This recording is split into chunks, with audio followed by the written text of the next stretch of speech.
Good practice this morning.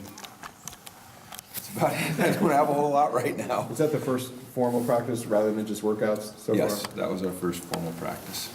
And it was, we didn't do anything other than just generic football work. We didn't work on Kansas State yet. So.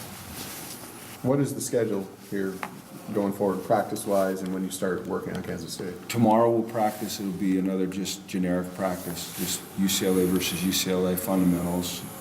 And then they have finals next week, so they'll take the week off for finals, and then we'll come back next Saturday and start in earnest on Kansas State. We'll do all of our install before we leave for Christmas break. So we'll have a normal, what would be a normal game week, Saturday, Sunday, Monday, Tuesday, which would mimic a Tuesday, Wednesday, Thursday, Friday, and then they'll go home for a few days for Christmas. We'll come back here on the 27th and practice, fly down to San Antonio on the 28th, have a workout, and then 29th, 30th, 31st, and 1st will be once again like a Tuesday, Wednesday, Thursday, Friday of a typical game week when we play on Saturday. So it actually works out very, very well for us. The schedule is outstanding.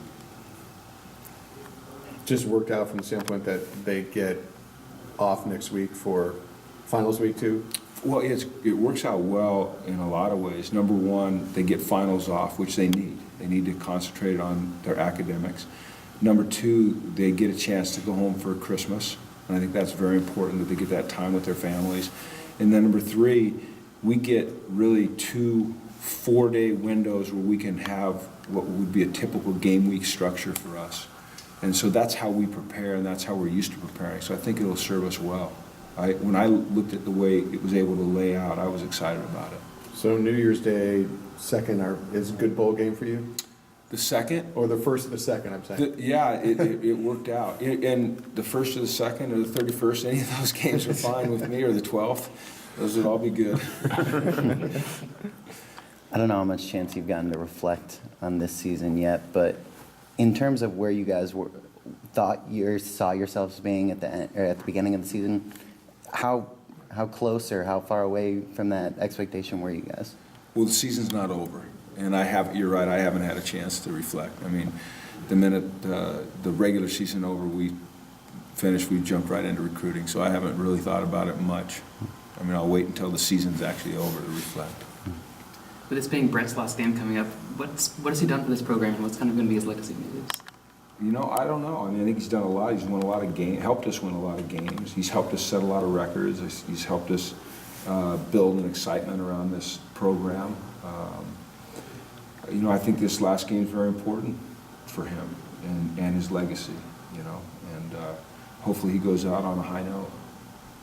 In terms of getting that 10th win, how important have you seen that kind of among your players before this game? I haven't seen my players since the day after the Stanford game until this morning, and I didn't really have a chance to talk to him.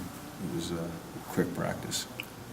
With the time you had after the Stanford game, did you still kind of hammer in the 24-hour rule, or did you just kind of let the players handle it as they saw fit? That one needed to hurt. Yeah, that one needed to hurt. You have a 24-hour rule because you have to get on to the next game the next week. We don't play until January 2nd, so that one still hurts. That one hadn't gone away. That one's not going to ever go away. Those don't go away. Why did it need to hurt? Because it was a game that had a huge impact on, you know, what we're trying to achieve around here. We didn't get it done. You know, we failed. And when you fail, it should hurt. If you take pride in what you do, if you're serious about being great at what you do. And that's what I want them to understand. Do you guys look at the film much from that, or is that just something you kind of move on from? No, you look at the film always. There's always something to learn, whether you win or you lose, whether you believe you played well or you believe you played poorly. It's always somewhere in between, and I think there's just always something to be learned, and you don't want to ever let an opportunity to learn pass by. Talk a little bit about Eric Kendricks getting the Butkus. Isn't it fantastic? Butkus, and then USA All-American, and Walter Camp All-American, first team. Just to me, it just verifies, you know, the type of player that he is, and really, maybe more important, the type of person he is, the type of leader, what he's meant to this university. You know, you talk about someone that is going to leave a legacy. He's the Butkus Award winner, which is, you know, equivalent to the Heisman for linebackers. It was a goal of his, amongst his goals. I thought the reaction of his teammates was very telling of how they feel about him, and the respect that they have for him and the admiration that they have for him. And we're just so happy for him because he's worked so hard, and he's just a shining example of what a student athlete should be in every single way. And it's fantastic to see him get rewarded and recognized. Had you seen him get that emotional before? Yeah, he gets emotional after every game. He's an emotional young man. Ranking moments since you've been here, how does that rank that morning when Buckus was up? Well, I wasn't here, unfortunately. weren't there. I was That's right. recruiting. That's Yeah. right. Jeff Olbrich, we sent him back. And I can tell you this, that Scott Quisenberry told me that it's a moment that he'll never forget. And he said it's the most memorable moment of his life so far. So I can only go off of what those guys are telling me. So it must have been pretty special.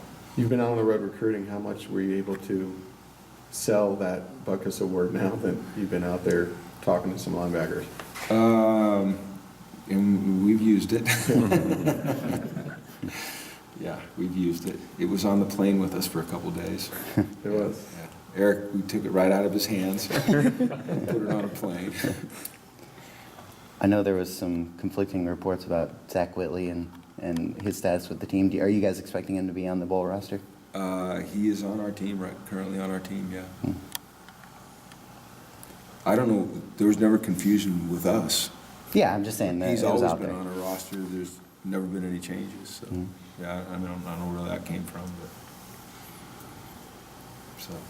All right. Okay, I'm going to the doctor. See ya.